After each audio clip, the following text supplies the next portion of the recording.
রাজ্যে আইনের শাসন নেই, খাদ্য নেই, এইসব আজে বাজে মন্তব্য করে ত্রিপুরার মানুষকে বিভ্রান্ত করতে চাইছে সিপিআইএম এবং কংগ্রেস। আমি চ্যালেঞ্জ ছুড়ে দিতে চাই প্রাক্তন মুখ্যমন্ত্রী মানিক সরকারকে। তিনি কদমতলা গিয়ে রাজ্যে আইন শৃঙ্খলা নেই বলে জাতি জনজাতি যুবকদের বিভ্রান্ত করতে চাইছে। সাবরুম যুব মোর্চার পক্ষ থেকে গোটা ত্রিপুরা রাজ্যে শান্তির বার্তা নিয়ে বাইক র্যালি শোভাযাত্রার সূচনা করতে এসে ঠিক এই ভাষাতে রাজ্য বিজেপি সভাপতি রাজীব ভট্টাচার্য মঙ্গলবার সাবরুম মৈত্রী সেতু প্রাঙ্গণে এসে এমনটাই বললেন। রাজ্যে বিজেপি যুব মোর্চার উদ্যোগে আজ থেকে 7 দিন ব্যাপী নমো যুবযাত্রা নামে মোটর বাইক র্যালি ঐতিহাসিক মৈত্রী ব্রিজ থেকে শুরু হয়েছে।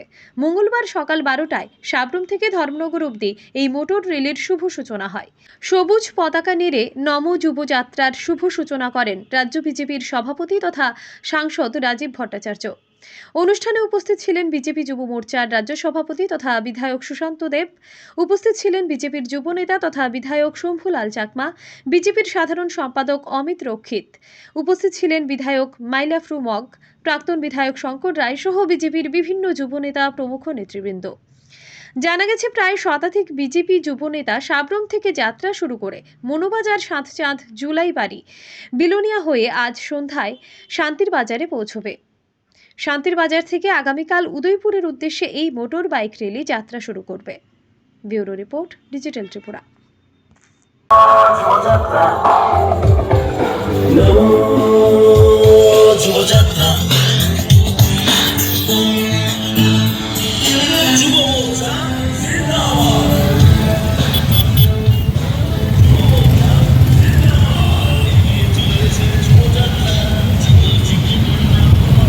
বিশাল কর্মসূচি যেটা সাবরুম থেকে শুরু হয়েছে, ধর্মনগর গিয়ে শেষ হবে।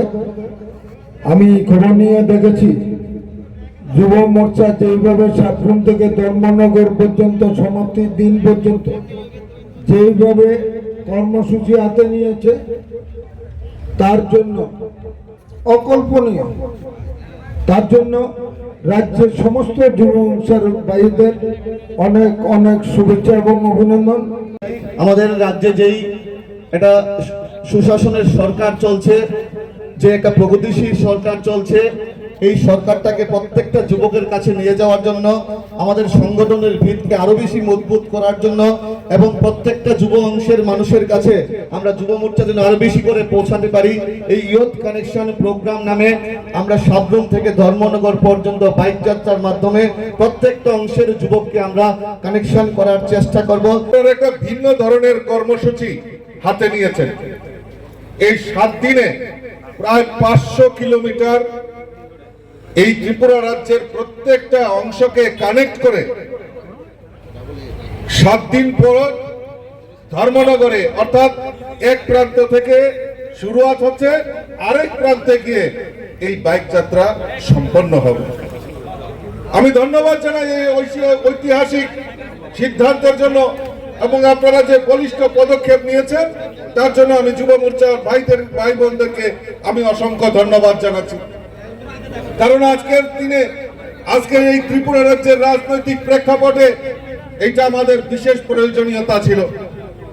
আমরা বিগত কয়েকটা দিন ধরে দেখছি এই রাজ্যের কমিউনিস্ট এবং কংগ্রেসীরা এই রাজ্যের বিভিন্ন প্রান্তে ঘুরে ঘুরে এই ত্রিপুরা রাজ্যের যুবকদেরকে, এই রাজ্যের গরিব সাধারণ মানুষদেরকে, এই রাজ্যের বিভিন্ন অংশের মানুষদেরকে বোঝানোর চেষ্টা করছে এই ত্রিপুরা রাজ্যে আইনের শাসন নেই, এই রাজ্যে খাদ্য নেই, এই রাজ্যে অমুক নেই তমুক নেই বলে মানুষকে বিভ্রান্ত করার চেষ্টা করছে।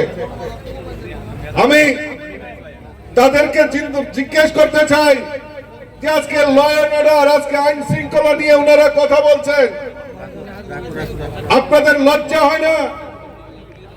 আপনাদের লজ্জা হয় না? গত কয়েকদিন আগে দেখলাম মানিক সরকার, প্রাক্তন মুখ্যমন্ত্রী রাজ্যের, উনি কদমতলা সফরে গেছেন। উনি সেখানে এই ঘটনার জন্য ভারতীয় জনতা পার্টিকে দায়ী করছেন।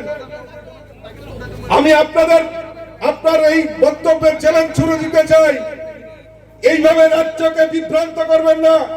এই রাজ্যের মানুষ জাতি জনজাতি, হিন্দু মুসলিম খ্রিস্টান বৌদ্ধ সবাই মিলিত ভাবে এক ত্রিপুরা শ্রেষ্ঠ ত্রিপুরার স্লোগানকে সামনে রেখে এগিয়ে কাজ করছে।